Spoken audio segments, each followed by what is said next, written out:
What's going on, Jerome's? So after the Minnesota Vikings beat the New York Football Giants week 1, everyone's like, "Oh, beat a real team. You won on the road, but it's a Mickey Mouse win." All right, fine, bet.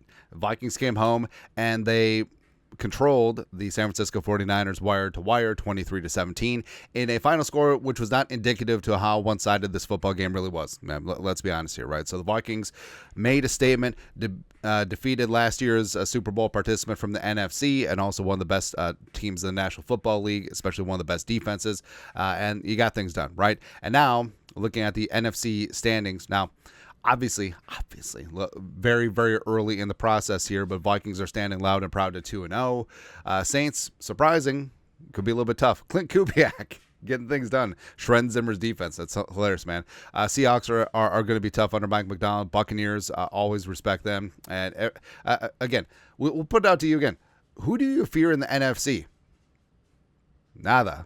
No one. Nunca. Nothing, because this conference is indeed wide open, and why can't the Vikings take damn vantage? That's right. Long story longer. So our guy Ben Solak over at ESPN, formerly of The Ringer, love and respect his work on the come up, and he wrote a piece talk about Bryce Young benching plus rating 2-0 NFL teams. So basically going through all the teams that are 2-0 in the league, contenders, pretenders, everything in between, and then the Vikings. Pretenders. I'll stand by you. So please. So here's the breakdown. Contender or pretender, the 2-0 teams. There are two ways to tell if a team is actually good. It's record and gut feeling. I prefer my gut feeling. There are more than a few surprising 2-0 teams as we wrap up week 2. I want to run through them and identify those that are rightfully undefeated contenders and those who are selling snake oil with this record, the pretenders. So spoiler alert, he listed the Saints as a contender. Obviously, like the Chiefs and the Bills too, and the Bucks. Respect to the Bucks. One of the pretenders is Steelers. Yeah, but Vikings pretenders. I wish they were contenders.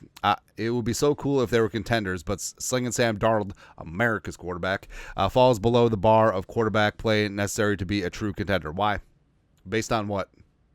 No, seriously. Based on what this year? What has Sam Darnold done that has made you think that he's falling short? Or is this bias of his previous interactions with the iterations with the Jets and the Panthers? Is that it? No, seriously. Besides the backward lateral early in the game against San Francisco and the bad interception to Fred Warner, what about Sam Darnold this year says not good enough? No, for real. I'm honestly wondering, because if you take the name off the jersey and it's just a blank face and it's just blank quarterback play, you would say that it's been elite. And also you could say, well, it's the Giants. Giants have one of the best D-lines in the game. Oh, it's the Niners. Niners have one of the best defenses in the National Football League. So that's it. Like, what else does he have to do? Bring it on against the Texans? Yes. Get it done at Lambeau? Sure. Get it done in foggy London town against the Jets? Yes. And then what? They're still going to say, he's not good enough, please.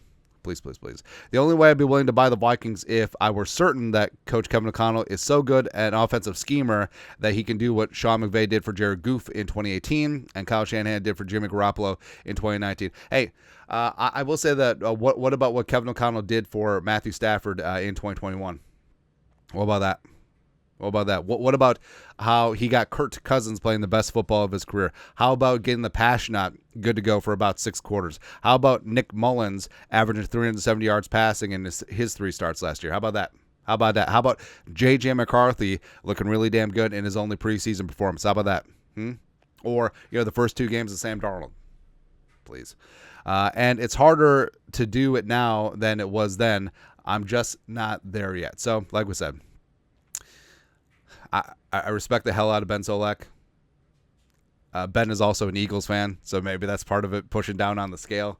But I don't know, man. Like I said, if you're going to go after Slinging Sam Darnold, America's quarterback, I mean, actually have something there, because Sam Darnold is playing fantastic through 2 weeks. And offensively, I mean, the Vikings are top 10 in most major categories, 8th in points, 2nd in passing yards per attempt. EPA, don't have the numbers. DVOA comes out on Wednesday. Oh, what is it? I keep thinking it's Wednesday for some reason. But also defensively, Brian Flores and company, they're just bringing it. They're just bringing straight heat. Also, he's not having to blitz as much, but you're still second in the league in pressure, second in pressure rate, number 1 in sacks. So both sides of the ball, you're getting the job done, and you got it done against a high-quality opponent week 2. And all of these things, and we've said it ad nauseum, all of these things are replicable week after week after week. But I'm sorry. Me so sorry that Slinging Sam Darnold hasn't proven himself yet. Let's give that time. Let's give it time, man. But that's all right. We'll using big words, and I'll chalk it up as disrespect. Watch your mouth. Nah, I'm just playing. But your thoughts are thoughts. ESPN's Ben Solak calls the 2-0 Minnesota Vikings pretenders. Cool. Saints are contenders. Allegedly. Let us know your thoughts, our thoughts, comment section below. Subscribe for daily Vikings takes. You know what to do. Skull production value.